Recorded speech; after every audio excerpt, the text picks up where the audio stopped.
Boa tarde a todos, sejam bem-vindos aqui ao nosso canal Terça Livre, o programa Café Filosófico que ia ao ar todas as sextas-feiras à noite, agora passará a ser todas as quartas-feiras às 11 horas. Hoje estamos atrasados, de fato, são 11 horas e 29 minutinhos. Eu estou aqui com o professor Joel Gracioso para a gente poder falarmos um pouquinho dos atos humanos e as suas moralidades e esperamos que você já comece a curtir e compartilhar. Sejam bem-vindos.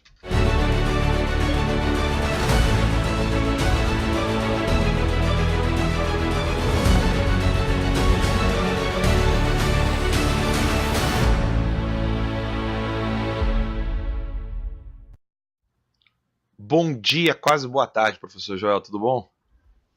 Bom dia, Alan. Tudo bem? Graças a Deus. Estamos aí novamente no nosso Café Filosófico. Para mim é uma Muito, alegria poder estar junto com vocês aí de novo. que legal, sensacional. Eu estou muito feliz. O Café Filosófico, muita gente ficou reclamando que a gente acabou não podendo fazer alguns episódios, eu viajando, você viajando. Aí quando os dois estavam em casa, às vezes o horário não dava para poder cumprir, porque às vezes eu estava chegando em casa, né? Não estava mais viajando, mas estava chegando, enfim. Complicações Sim. mil que vão acontecendo. Mas nesse programa, nós estamos dando uma continuidade de uma linha de pensamento bem clara, bem concisa, falando do que é a verdade, o que é a liberdade. E agora nós falamos um pouco dos atos humanos, eu acho. Não me lembro se o último a Sim, gente entramos entrou na nesse questão da tema. A gente falou da questão das virtudes. E hoje nós iremos falar um pouco dos atos humanos, a consciência moral e a influência que as paixões podem exercer sobre o homem. E eu gostaria de fazer a primeira pergunta, né? O título ficou como hipocrisia e... Deixa eu ver aqui, agora que eu me esqueci aqui. A moralidade. consciência... Isso, é que eu botei aqui a consciência moral e os atos humanos, mas no YouTube nós colocamos lá o título... Moralidade e hipocrisia, Isso, né? moralidade e hipocrisia. Quando a gente ouve o termo moralidade, professor, normalmente a primeira coisa que vem à cabeça é aquela questão do moralista, aquele homem com uma folhinha de regras. Você pode, não pode fazer isso. Você deve, não deve fazer aquilo. Você está errado, você está certo. É sempre preto, branco. Existe de fato isso? A vida moral, ela é assim a ciência moral, ela é como uma ciência exata que você bota ali 1 mais 1 é 2, entendeu? 3 menos 1 é 2 e por aí vai. Não tem como escapar, não tem nuances, não tem nada. Quando nós pensamos na questão da vida moral, as coisas não são tão simples assim, né? Uhum. Lógico que nós teríamos, sei lá, como se fossem dois extremos, né? Por um lado, existem aqueles que defendem como se não existissem determinados princípios básicos, né, para poder conduzir a vida humana, o agir humano, a conduta humana.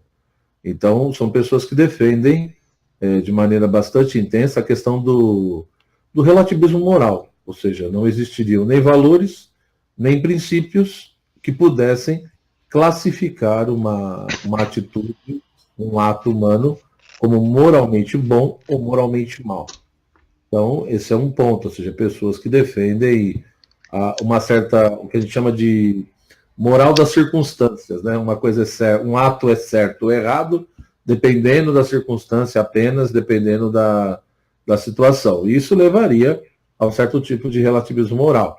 Então, tem muitas pessoas que defendem isso e me parece extremamente equivocada essa postura, porque é muito complicado. Se eu só pensar um pouco, a gente acaba vendo, ou seja, nós veremos que acaba legitimando tudo, né? Ou seja, se eu não tenho critérios, não tenho princípios para poder analisar de uma maneira minimamente adequada se um ato humano ele é moralmente bom ou moralmente mal, eu vou ter que aceitar tudo. Quer dizer, então, se as pessoas, independente do que elas fazem, se é uma questão meramente subjetiva ou da circunstância, isso vai gerar realmente um conflito muito grande, uma dificuldade muito grande, repito, porque acaba se legitimando tudo. Não existe mais o certo e o errado, ou que seja realmente bom e mal, mas tudo depende da opinião de cada um, depende da situação, depende da circunstância. Não é bem assim, isso é falso no meu entendimento, mas por outro lado você tem também um outro extremo, que é as pessoas que acham que a ciência moral, ou se preocupar com a problemática moral, é você ficar estabelecendo uma tabela de regrinhas, né, de mandamentos, né, de determinações, como se fosse um código, né? Você estabelece ali, sei lá, um código de ética com 10 ou 15 regras, e a pessoa que simplesmente cumprir aquilo ali, seguir à risca, ela seria, né, uma pessoa altamente ética e moral. E também não é assim. Então, em primeiro lugar, eu acho importante nós fazermos uma distinção que na tradição filosófica, na tradição clássica pelo menos, muitas vezes se fez, que é a distinção entre atos humanos e atos do homem, né? Então, os atos do homem são aqueles atos mecânicos, né? Aquelas coisas que nós fazemos e que não dependem da nossa consciência, do nosso livre-arbítrio. Então, por exemplo, no momento que eu estou falando aqui, o meu sangue está circulando no meu corpo, né?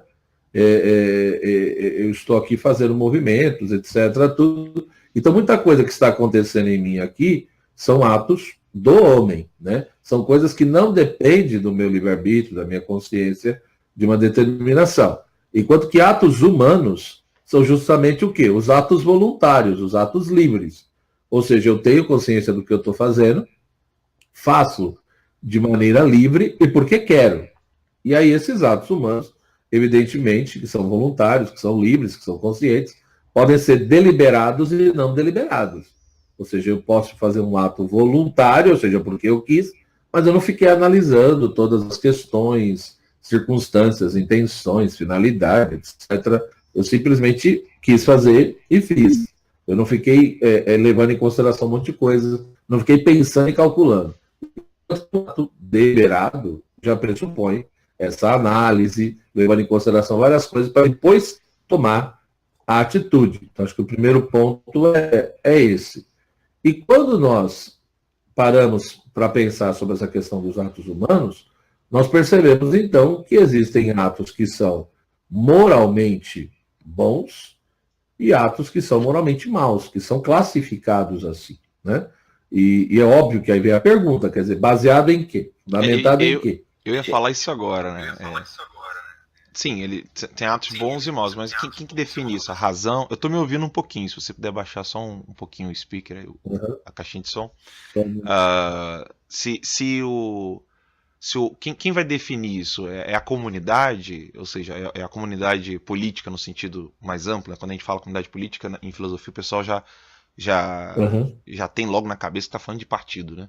Mas a comunidade social, o homem vivendo em sociedade, quem define esses atos bons e ruins? Porque na Índia você tem a questão das castas, Madre Teresa até hoje está sofrendo processo, já é canonizada, mas até hoje ela ainda está sofrendo processo na Índia por ter ajudado pessoas de casta inferior. Não pode na Índia, isso não é permitido. A caridade não é permitida na Índia. Se você quiser matar a fome de uma criancinha de casta inferior, isso não pode. E aí vem aquele discurso, não, mas isso aí é a cultura deles, né? A gente não pode se intrometer, a gente não pode criticar. E aí o pessoal admira, né? Acha bonitinho a fotinho lá da Índia, o pessoal tomando banho naquele rio sujo. Enfim, tem vários comportamentos, inclusive nossos aqui do Ocidente, que são execráveis, mas quem que define isso? É a razão? Então. É a vontade? É a comunidade que vai ali e vai simplesmente ter um consenso? Isso aqui é consenso, então por isso que ele é moral. Na medida que ele não tem mais consenso, ele... Hoje assim, já faz um tempo, né, todos esses questionamentos, né, passaram a ser mais intensos, digamos assim, ali no final do século XIX e também no século XX ganhou-se muita força nesse sentido. E, repito, o relativismo moral, o relativismo ético, né, essa maneira de pensar o fenômeno do agir humano foi ganhando muito força. Como eu falei, é a bendita moral circunstancial, né? Então, o contexto determina a situação e, portanto, como não existe nada universal, aí se colocou tudo na base do consenso, do acordo. Então, você reúne um grupo, esse grupo, a assembleia, né, dependendo do tamanho da situação, E aí você determina ali determinados princípios, regras, critérios, mas são todos relativos. Por quê? Porque foi um consenso naquele momento. Se futuramente resolver fazer um outro consenso, porque se tem uma outra sensibilidade da realidade, porque se é um outro grupo, né, e por aí vai, então isso daí gera uma fragilidade muito grande e uma insegurança muito grande para a vida humana, né, porque o que é considerado bem hoje pode ser visto como mal amanhã. O que é mal hoje pode ser visto como bem amanhã. Então, o que ocorre, eu acho que para fugir dessa fragilidade, não a negação da história. É lógico, o ser humano é um ser histórico, é um ser que vive inserido, né, toda essa questão da temporalidade, da espacialidade. Então, o movimento, a mudança, faz parte da vida em sociedade do próprio ser humano. Então, não é negar que nós somos seres históricos e que passamos por mudanças. Mas a grande questão é que, mesmo sendo seres temporais, históricos e que mudamos e, né, e muita coisa muda, também compreender que existem coisas que não mudam, né, e que são universais. E aí entra a importância, evidentemente, de ter claro que, da mesma forma que eu tenho a consciência psicológica, que é o sujeito presente a si mesmo, a consciência que eu tenho do meu próprio ser, da minha própria pessoa, a consciência moral, ela não é, evidentemente, a consciência psicológica, a consciência de si mesmo, mas ela é uma faculdade que me ajuda justamente a analisar e ver se os meus atos são legítimos ou ilegítimos, se são moralmente bons ou moralmente maus, né? Então, se os meus atos estão de acordo com a lei moral, eles são atos bons. Se os meus atos estão em desacordo com a lei moral, eles são atos maus. Então, a grande questão aí é que a consciência moral é essa faculdade, ou é justamente também um juízo prático, me mostrando, por um lado, se os meus atos são moralmente bons ou moralmente maus, e, ao mesmo tempo, o que fazer, né, de acordo com a moralidade, o que fazer em cada circunstância e situação. Por isso que o fundamento de tudo isso está calcado, em primeiro lugar, o quê? Na razão e na capacidade que a razão humana tem de observar a realidade, de pensar, de refletir, e a partir disso ir conhecendo a lei natural. Ou seja, a lei natural no sentido de que cada coisa, o real, o ser das coisas, cada coisa tem o seu modo de existir, o seu modo de ser. E, portanto, a partir dessa observação, dessa análise do modo de ser das coisas, você vai vendo, digamos, determinados princípios, né, ou critérios. Então, por exemplo, o básico do básico, né, busque o bem e evite o mal, por exemplo. Então, você não vai encontrar nenhuma cultura que vai dizer busque o mal, evite o bem. Vai dizer busque o bem. Né? O bem é uma coisa a ser desejada, buscada, e o mal é algo a ser evitado. Por mais que alguém diga, mas existem concepções diferentes do que seja o bem e do que seja o mal. Tudo bem, nós podemos até ter discussões e divergências sobre o conteúdo desse bem e o conteúdo desse mal. A compreensão que se tem, né? E aí vai ter todo um debate nesse sentido, o que é o bem e o que é o mal. Qual é o bem que deve ser buscado, qual é o mal que deve ser evitado. Então vai ter essa divergência, discussão? Vai. Mas o que eu digo, enquanto regra e princípio, nenhuma cultura, ninguém vai dizer, ninguém não vai ser bem visto e dizer que é correto buscar o mal por si mesmo e evitar o bem. Isso é uma coisa que você não encontra na história da humanidade. E como que a gente descobre isso?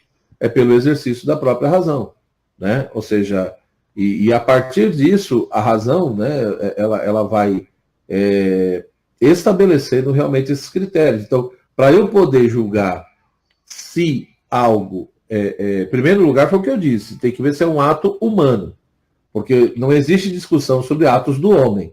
Os atos do homem não são passíveis de moralidade. Então, por isso que existem atos que são morais, e o contrário do moral é o amoral, o oposto, né? O que quer dizer um ato amoral? Quer dizer que ele não pode receber classificação moral. Não tem como eu emitir um juízo moral sobre um ato amoral. O que quer dizer amoral? Está fora do contexto de juízo moral. Por quê? Porque não é nem livre, nem consciente, nem voluntário. Então, não existe juízo moral sobre atos amorais. Agora, eu tenho atos moralmente bons e atos moralmente maus. Os atos moralmente maus são chamados de atos imorais. Mas a partir do quê? Dos critérios que são estabelecidos pela razão. Ou seja, eu tenho que ver qual é o objeto desse ato. É muito importante ver qual é a matéria, o objeto de que o ato é feito. Então, por exemplo, uma coisa é você roubar uma galinha, porque você está com fome. Outra coisa é você matar um ser humano, porque você sente prazer em matar alguém. Né? Então, são coisas totalmente diferentes. Uma coisa é você roubar R$5. Outra coisa é você roubar 1 bilhão, desviando verba pública, por exemplo. Então, o objeto é importante ser analisado. E às vezes as pessoas perdem a noção de proporção, o negócio fica louco. Né? E aí cai naquilo que a gente estava dizendo, na questão do moralismo e da hipocrisia. Como elas perdem a noção, né, a coisa fica bastante complicada. Agora, só o objeto é importante? Não, eu tenho que ver qual é a finalidade. Quando eu realizo um ato, a pessoa está realizando um ato com qual intenção, com qual finalidade? Então, o segundo ponto é a finalidade. A finalidade também ela tem um peso para dizer sobre a moralidade do ato. Então, por exemplo, se eu estou ajudando uma pessoa dando esmola, porque realmente eu sou sensível ao sofrimento daquela pessoa e quero ajudá-la, isso é uma coisa. Agora, se eu dou esmola com a intenção de aparecer para todo mundo e ter uma boa imagem, né? Na época agora das eleições acontece muito isso, né? As pessoas fazem, os candidatos muitas vezes fazem tudo isso daí para aparecer bonito na foto. Né? Então é uma coisa louca. Gari, toma. Não, é de tudo. O cara com pastel, toma suco, vai na feira. Pastelzinho na feira. Você perguntar para ele quanto é o pastel, ele não sabe, mas tudo bem. Então, você pagou. Exato. Então, assim, e tem o terceiro ponto, que também tem um certo peso, que são as circunstâncias. Então, onde foi feito o ato, quando foi feito, né? São várias perguntas, como foi feito. Então, existe um conjunto de perguntas, onde, como, por quê, né? Quem fez. Todas essas perguntas mostram as circunstâncias. As circunstâncias, elas não têm poder para determinar sozinhas. Elas, sozinhas, não conseguem determinar a moralidade de um ato, se ele é bom ou se ele é mau. Né? Mas elas colaboram para a gente poder fazer esse discernimento e essa distinção. Então, veja que isso não pressupõe fé, não pressupõe crença, e não é uma questão apenas de contexto cultural ou histórico. Né? Ou seja, são coisas, evidentemente, que a humanidade, conforme foi amadurecendo toda a sua capacidade intelectiva, tudo, ela foi conquistando. Então, a razão humana, né, ela tem competência para isso, para analisar o objeto, para analisar a finalidade, para analisar as circunstâncias. E essas três coisas juntas que vão fazendo com que o ser humano consiga distinguir um ato moralmente bom ou moralmente mau. Mas às vezes não é só emitir um juízo no sentido dos atos, do que os outros fazem ou do que eu faço. A consciência moral, ela também, porque ela age antes e depois, né? Antes de você agir, antes de você realizar um ato humano, a consciência moral, ou ela te aconselha a fazer aquele ato, ou ela diz para você não fazer. Então, aquela coisinha, né, que a gente ouviu, às vezes, do pai e da mãe, ou na tradição, a voz da consciência, né? Então, aquela coisa de que a consciência moral, ela realmente, ela testemunha, ela fala, ela indica, né? Dizendo se convém ou não fazer aquilo. Mas eu é que tomo a minha decisão. Né? Ou seja, moralmente falando, eu não deveria ir contra a minha consciência moral. Mas, muitas vezes nós vamos. A consciência diz que tal coisa não convém, eu sei e muitas vezes vou contra, né? E faço um monte de coisas equivocadas. E aí vem um bendito peso na consciência. Né? Agora, depois do ato, a consciência moral também age. Ela age o quê? Ou aprovando o que eu fiz, ou reprovando. Então, antes do ato, ela mostra, ela manda ou não fazer aquilo. Ela aprova, né? Ela indica que deve ser feito ou não. E depois do ato, ela reprova ou aprova o que eu fiz. Né? Então, aí a gente vê, por exemplo, a importância dessa questão, realmente, dos atos humanos, ver quantas coisas entram. Porque senão a gente cai, voltando no que você perguntou, e só para finalizar, cai no moralismo louco, achando que a vida moral de alguém é seguir um código de regras. Né? Por exemplo, você tem um código ético lá dos médicos. Bom, o cara pode seguir todas aquelas regras e ser um imoral. Você entendeu? Por quê? Porque a moralidade pressupõe duas coisas básicas. Primeiro, o que você faz também precisa corresponder ao seu interior. a quem você é, ao que você pensa, né? Ao que você realmente está buscando. Por isso que eu falei que tem que ver o objeto do ato, a intenção do ato e as circunstâncias. É tudo isso que tem que ser levado em consideração, não apenas um ponto, né? Porque senão você acha que está agindo moralmente bom e não está, né? Essa é a questão. Então, o primeiro ponto, essa correspondência entre o externo e, de fato, o interno. E segunda coisa, quer dizer, eu não posso perder a noção de hierarquia, de ordem, né? de proporção. Isso ocorre nitidamente quando a consciência moral ela começa a se corromper. Então, eu posso ter uma consciência moral evidentemente verdadeira, uma consciência moral reta. Quando é que uma consciência moral é reta? Quando ela está de acordo com a lei moral. E qual é a base primeira da lei moral? É a lei, né, natural e a reta razão. Principalmente a reta razão. E o que é a reta razão? É você usar a sua razão, levando em consideração o ser das coisas, né? E os princípios lógicos, né? Respeitando o próprio modo de ser da razão humana. Né? Então, quando você de fato tem uma reta razão, você vai observando as coisas e analisando a partir desses princípios. E como nós não somos oniscientes, é por isso que as questões éticas e as questões morais são angustiantes muitas vezes. Tem coisas que é fácil de você resolver, tem coisa que não é tão fácil de você resolver. Por quê? Porque nós não somos oniscientes. Se nós fôssemos oniscientes, seria muito mais simples, né? Mas nós somos Deus. Nós somos humanos. Então, muitas vezes nós temos um conhecimento limitado. E a partir desse conhecimento é que nós vamos exercitar essa análise do objeto, da finalidade, das circunstâncias. Então, nós corremos o risco, sim, de emitirmos um juízo errôneo. Nós podemos ter um juízo errôneo. Então, é por isso que, às vezes, nós temos que ser humildes. Tem que ter a virtude da humildade, de reconhecer que eu errei. Né? Agora, essa consciência errônea, que vai acabar emitindo juízos errôneos, ela pode ser com culpa ou sem culpa. Então, quando é que a pessoa tem uma consciência errônea culpável? Quando é uma pessoa negligente, né? É uma pessoa que não se esforça para adquirir conhecimento, é uma pessoa que não aproveita as oportunidades que a vida lhe dá, é uma pessoa que não tem interesse, né? Não se esforça, não tem interesse de formar a sua consciência. Então, por aqui a gente já percebe como que a temática da formação da consciência é uma coisa tão importante.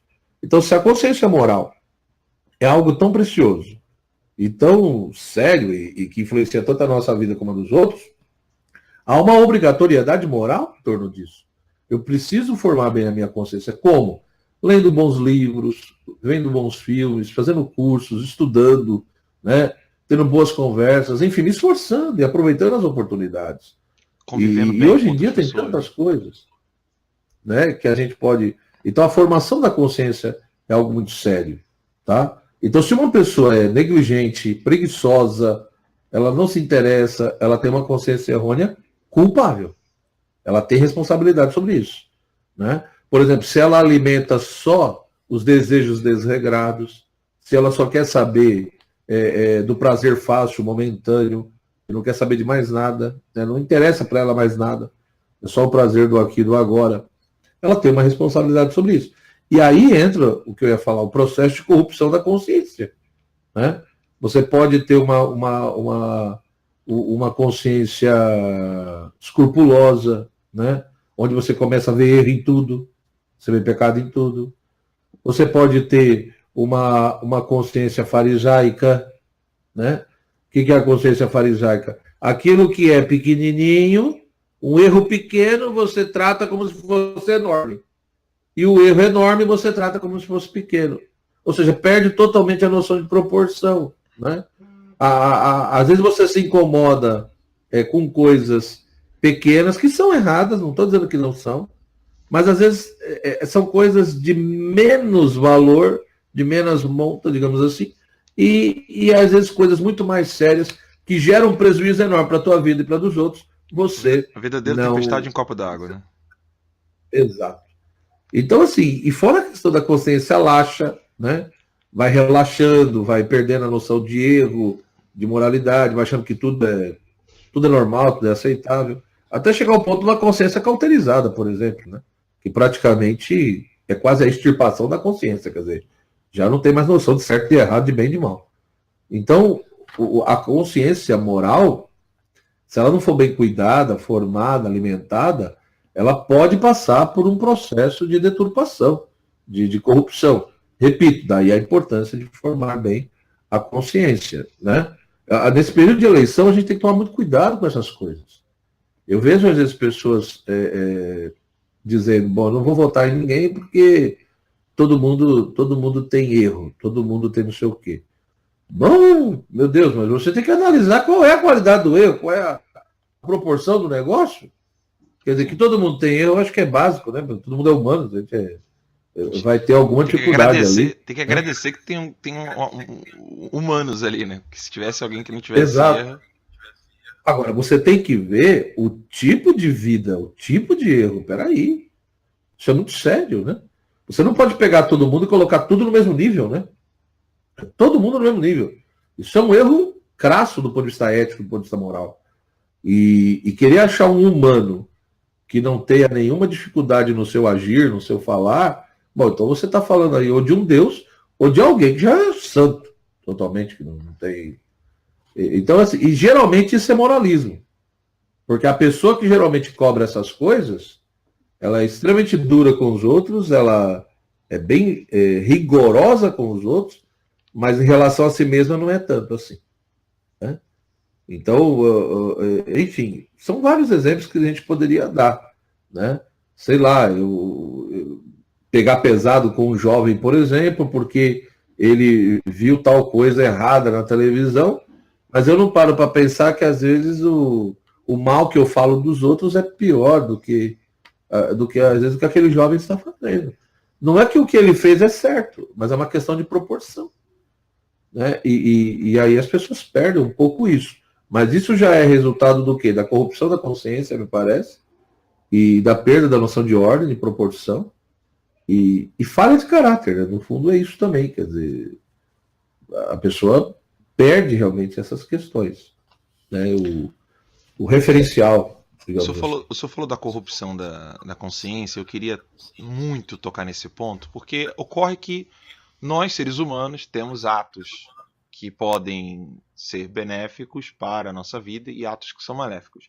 Só que a minha pergunta vai ser direcionada ao ambiente que se vive. Rousseau vai naquela tese de que é o ambiente que vai determinar as minhas ações. Então, algumas ações elas são boas só porque realmente a comunidade me proporcionou isso, e algumas ações serão más porque a comunidade onde eu vivo, ou seja, o meio social no qual eu estou inserido, ele determinou. Então aqui, para quem está nos assistindo, entendam bem a definição que eu estou usando. Eu não estou dizendo que colaborou, não estou dizendo que influenciou, estou falando que determinou. Então Rousseau dizia que era determinante o meio que a pessoa vive, ou seja, é aquela... Toda vez quando eu tenho que falar de Estatuto de Desarmamento, eu ouço o pessoal falar assim, não, mas lá nos Estados Unidos, né, é outro povo, né, eles nasceram em Marte, talvez, né?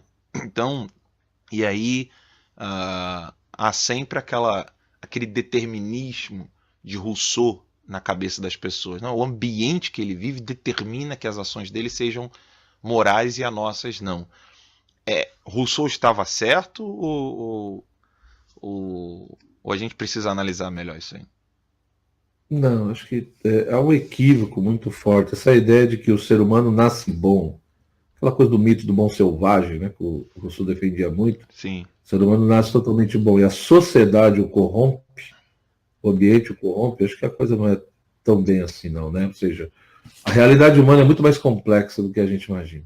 Né? Eu acho que o ambiente, com certeza, ele tem o seu peso, no sentido de influência da formação da personalidade da pessoa, né?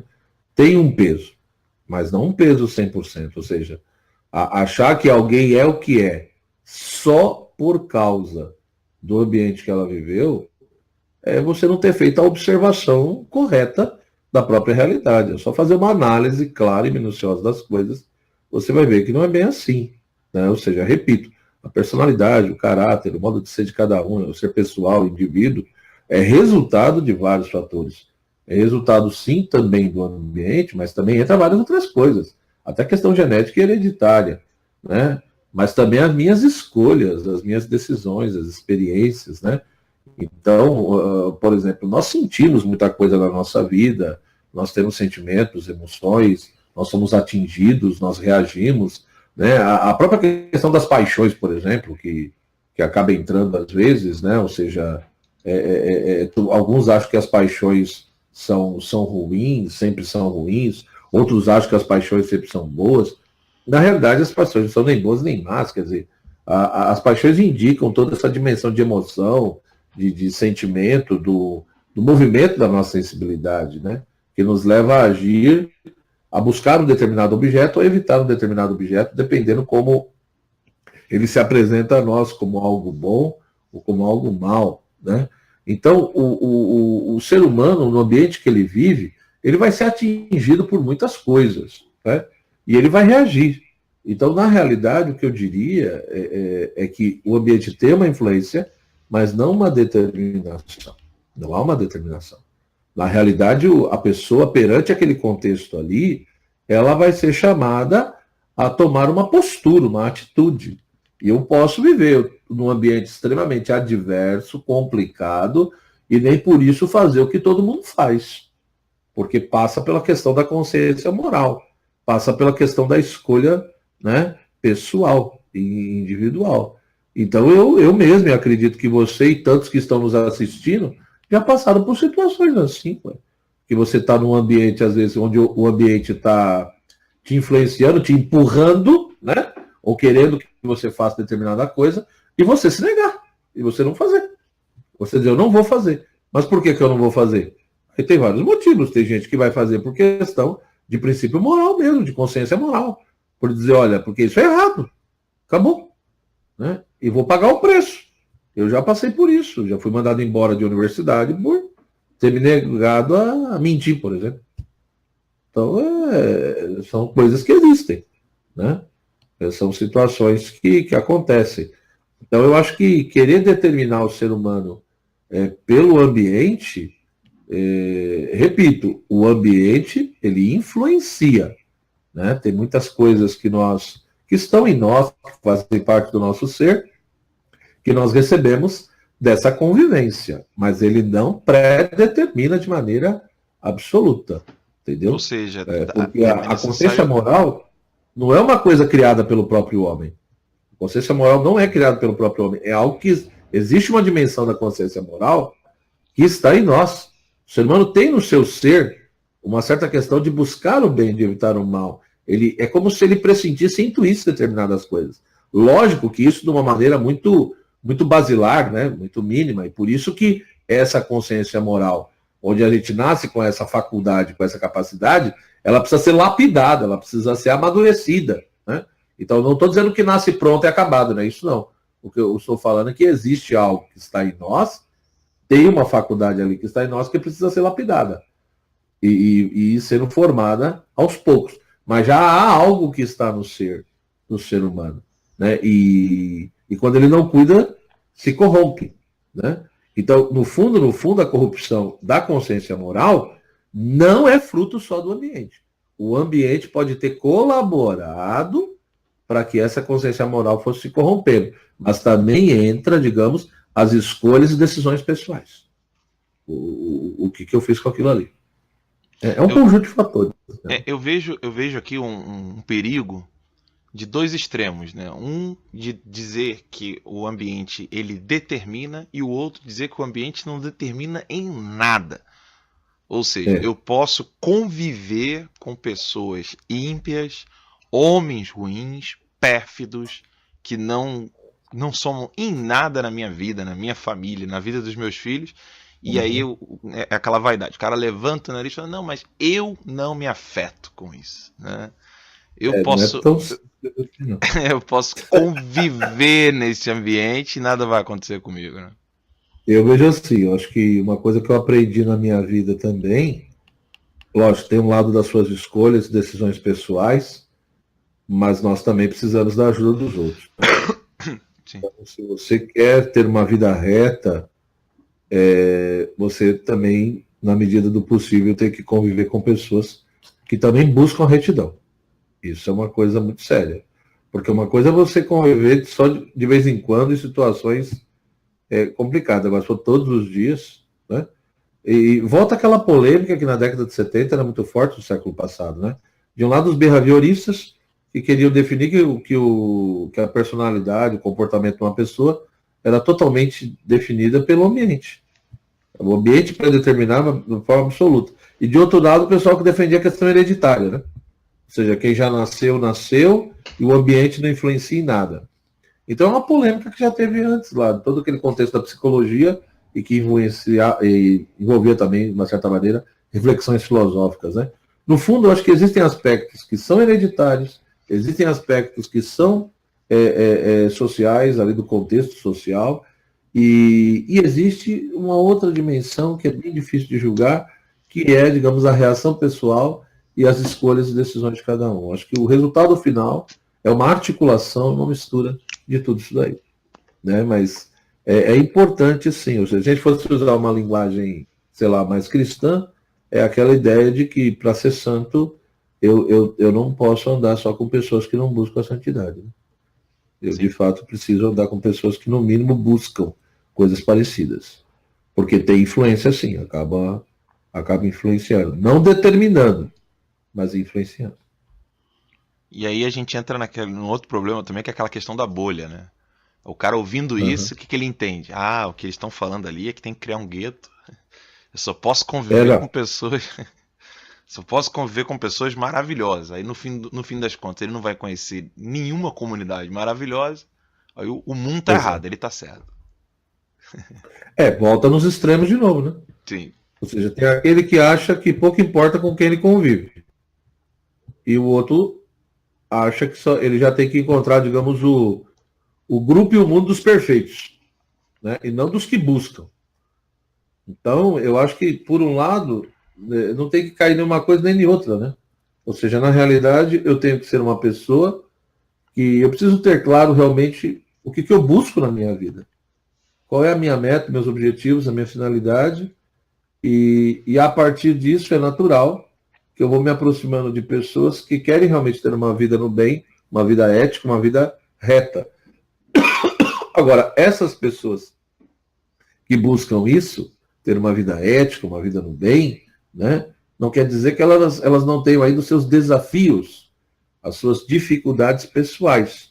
E é aí que eu não posso perder a noção de proporção. O que realmente é mais precioso, o que é muito mais valioso e coisas que são muitas vezes de menos monta. Eu acho que esse é o ponto aí, quer dizer.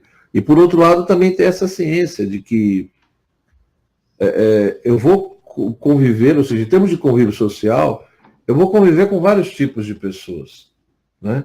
Agora, ao mesmo tempo, é natural que eu me aproxime também, conviva, não apenas com pessoas que pensam como eu, e nem pessoas perfeitas, mas pessoas que se ajudam mutuamente, né, para atingir essa vida ética, essa vida moral. Professor, nós já estamos aqui já com 38 minutos de programa. Eu quero estender um pouquinho, pode ser? Pode. Tá, maravilha. Então, um dos pontos que eu gostaria de tratar aqui é voltar lá no início, onde nós estávamos falando da consciência. Gostaria que o senhor explicasse um pouco, porque é como Aristóteles falava, né? As palavras são signos, e aí as pessoas podem simplesmente usar a palavra escrita consciência em outro sentido, totalmente diferente do que os filósofos escreveram. Há divergência, inclusive, entre os filósofos, mas entre os filósofos há aqueles que são mais excelentes, outros menos excelentes. Eu queria que o senhor explicasse um pouco mais o que vem a ser de fato a consciência e para o nosso público explicar o que vem a ser as paixões, para que o pessoal não pense que paixão tem a ver, ou melhor dizendo, tem a ver, tem, mas que as paixões, quando se falam paixões, está falando de alguém apaixonado no sentido romântico. Não. Foi o que eu disse. A consciência pode ser vista tanto no sentido de uma faculdade, né, no sentido de uma capacidade que nós temos. Então, existe a consciência no sentido psicológico, ou seja, consciência que o ser humano tem de si mesmo, o sujeito presente a si mesmo. Isso é a consciência psicológica. A consciência moral é justamente essa faculdade, essa capacidade que nos ajuda, né, a discernir o bem do mal, o ato moralmente bom do ato moralmente mal, né? Diversas nossas atitudes humanas são legítimas ou ilegítimas. Então, a consciência moral é essa capacidade, essa faculdade. Ou, ao mesmo tempo, eu também posso ver a consciência como um juízo prático, né? Que mostra o que convém, de fato, eu fazer nas mais diversas situações da vida, né? Isso antes de fazer, ou depois que eu já fiz, essa consciência moral, ou ela aprova ou reprova o que eu fiz. Então, vou dar um exemplo para talvez ajude aí. Então, imagine assim, o princípio básico por excelência. Busque o bem, evite o mal. Então, busque o bem, evite o mal. Aí você está numa determinada circunstância, numa festa, né? E está passando ali na festa cerveja, uma bebida com teor alcoólico alto, etc. Né? Essa é a circunstância ali. Então, você está numa circunstância bem determinada e está sendo oferecida a bebida alcoólica.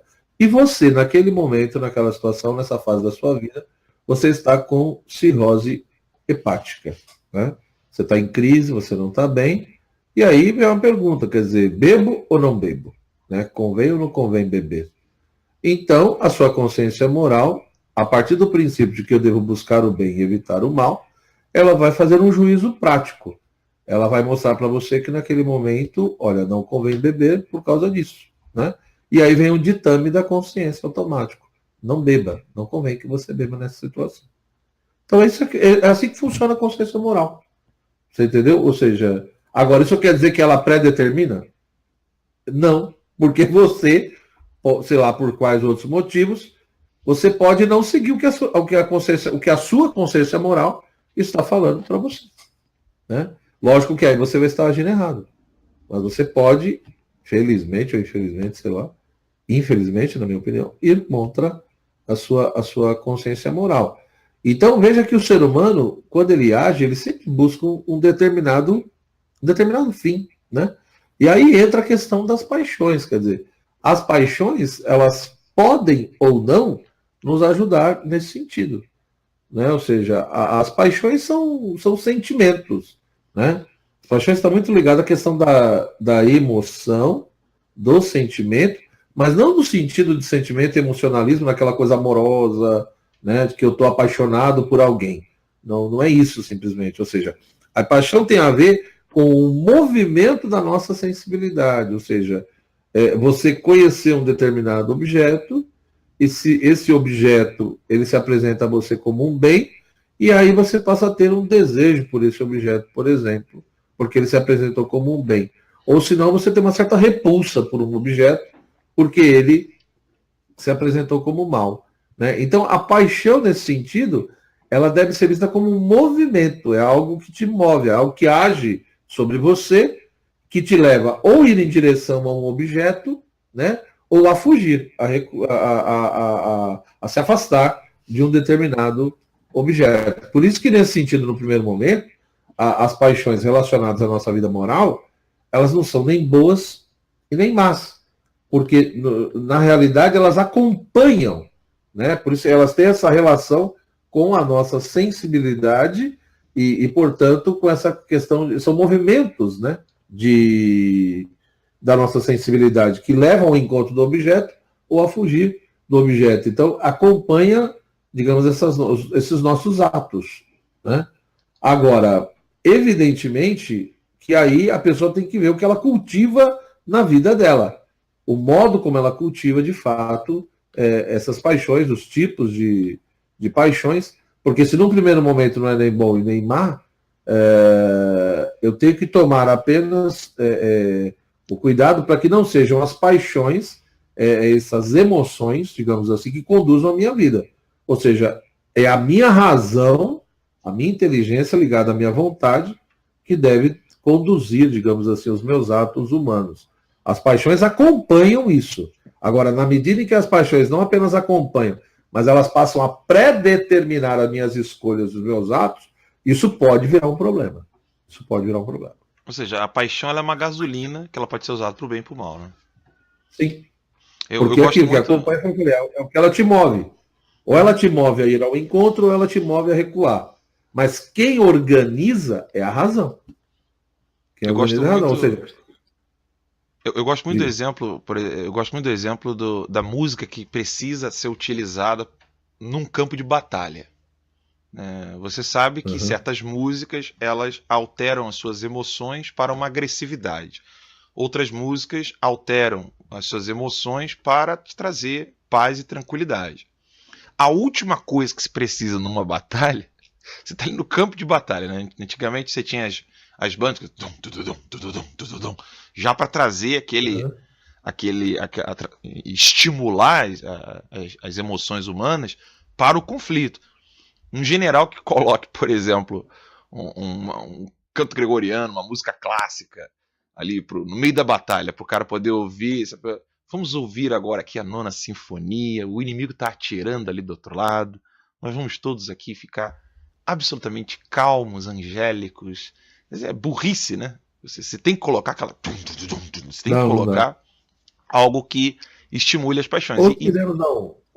Hã? Outro exemplo, Alan. Eu lembro uma vez que dando um exemplo do esporte, o Filipão, né? Uhum. Filipão, o que ele fez no jogo da seleção na final, não sei que Copa que foi que o Brasil ganhou, ele confessou isso depois. Na hora do intervalo, o que ele fez? Ele passou um vídeo com vários brasileiros se direcionando aos jogadores, mostrando vários lugares do Brasil, alguns trechos dos familiares pedindo que eles ganhassem a Copa, e com uma música, você entendeu? Que despertava toda essa coisa da paixão, da força, né? Do enfrentamento, etc. O Brasil ganhou. Os caras saíram do vestiário chorando, gritando com sangue no olho. Aí de que parecesse na Ou frente. seja, é, sai da frente. Vai arrancar até perna para pagar, com certeza. Então, é aquela história. Depende do uso que você faz, mas quem determina isso? A razão. Sim. A razão é a vontade, ou seja, por isso que tem que ver qual é o lugar das paixões. Então, eu fico preocupado quando as pessoas às vezes entendem que as paixões são necessariamente más, né, desculpa, são necessariamente más e desordenadas. Isso é uma acusação até que faz, tem muitos livros que dizem isso, né? Que o cristianismo, a igreja, sempre viu as paixões de maneira negativa. Isso é falso. Isso é falso. Existiram, sim, pensadores cristãos que pensavam assim, que analisavam nessa perspectiva. Mas não o cristianismo em si, a igreja em si. Até Né? pagãos Na que realidade, pensavam depende assim, do né? uso que você faz e como você estimula. Oi? Até pagãos que pensavam assim, né? Para que quem estiver Sim. nos ouvindo pense que só dentro do cristianismo é que surgiu essa ideia de que as paixões são más em si mesmas, né? Não, antes do próprio cristianismo já tinha essa discussão, né? Sim. No contexto grego, etc. É. Bem, 48 minutos aqui de programa. Eu tô me ouvindo ainda um pouquinho, professor. Pedi pra você abaixar só um pouquinho aí. Tá. 48 minutos de programa, realmente dá vontade de ficar falando uma hora. É um assunto que, se deixar, a gente pode ir destrinchando, debulhando, trazendo outros desdobramentos que seriam sensacionais. Mas quem quiser isso, mais adiante, assine aí o Terça Livre Academia, que está para sair em breve. Eu sei que eu estou falando isso desde janeiro, mas, mas dessa vez é em breve mesmo. O Paulo está trabalhando com afinco. Tivemos alguns problemas, questão da empresa, impostos, outros problemas que foram aparecendo, mas quem quiser depois ter aula com o professor e doutor Joel Gracioso, a quem eu tive a honra e a alegria de ser aluno, não esqueça de seguir o Terça Livre e estar atento ao lançamento do Terça Livre Academia. Um outro recado que eu tenho a dar também é que o professor Joel tem site, né, e página no Facebook. Fala qual é a página aí, professor, para o pessoal poder segui-lo. A página no Face é só procurar pelo meu nome, Joel Gracioso, tanto no Twitter também, quanto no Instagram. É só procurar pelo meu nome, Joel Gracioso. E o site é o www.joelgracioso.com.br. E o senhor tem outros cursos também, né? É bom o pessoal saber que não só no Terça Livre Academia. Sim, Né? tem curso na área de filosofia, enfim, de formação humana, aí tem várias coisas. É só entrar no site, lá tem um grupo de estudo sobre Santo Agostinho, curso sobre felicidade, enfim. na área. Tem um curso, por exemplo, sobre isso que a gente está discutindo, sobre verdade e consciência, um curso que eu dei há um tempo. Quem tiver interesse em se aprofundar, enfim. Esse curso fala bastante coisas que nós mencionamos aqui, discutimos um pouco, né? Lá eu aprofundo um pouco mais. Pessoal, vamos aproveitar bem o nosso tempo. Eu tenho só 35 anos, eu me considero um menino ainda, perto do professor Joel e de tantos outros professores, mas não vamos perder tempo, né? Se a mídia quer ficar falando da Val, a pobre coitada que trabalhava para o Bolsonaro lá dentro da lei, para o deputado, ou outros problemas que vão aparecendo, não fiquem perdendo tempo com essas picuinhas, essas mentiras. Vamos formar um exército de pessoas que estão devotadas à sabedoria. Exato. Nós temos uma vantagem, que nós somos mortais. Então, se os grandes homens morrem, os retardados idiotas também. Então, se a gente conseguir ampliar o número de pessoas boas, sabendo que os retardados morrem, e agora está na onda, está na moda, que os retardados não querem se reproduzir, então vamos tirar vantagem disso, né? Sim. Vamos tirar vantagem. Tem que buscar, acho que é buscar esse conhecimento, né, da verdade, do bem, mesmo com toda a nossa fragilidade, a nossa falibilidade, e dizer que busca o bem ou procura viver no bem, repito, não significa que não exista nada para melhorar. E geralmente esse é o momento que usam, né? Como que você pode dizer que você tem uma vida ética, ou vive no bem, ou busca o bem, se você ainda tem falhas e erros? Ora, repito, para nós o importante é realmente se você leva a sério e está buscando melhorar, né? O primeiro ponto é esse. Ninguém está dizendo que não existe nada para melhorar, ou você já atingiu a plenitude de tudo isso. E o segundo ponto, repito, nunca perca a noção de ordem e de proporção. Isso é muito importante, né? Porque existem, digamos, erros e erros, né? E infelizmente querem enfiar na nossa cabeça que tudo tem o mesmo peso. E isso é falso. Sensacional. Eu quero só dar uma atençãozinha ao pessoal que está nos acompanhando aqui. Estamos simultaneamente no Facebook, no YouTube e no Twitter.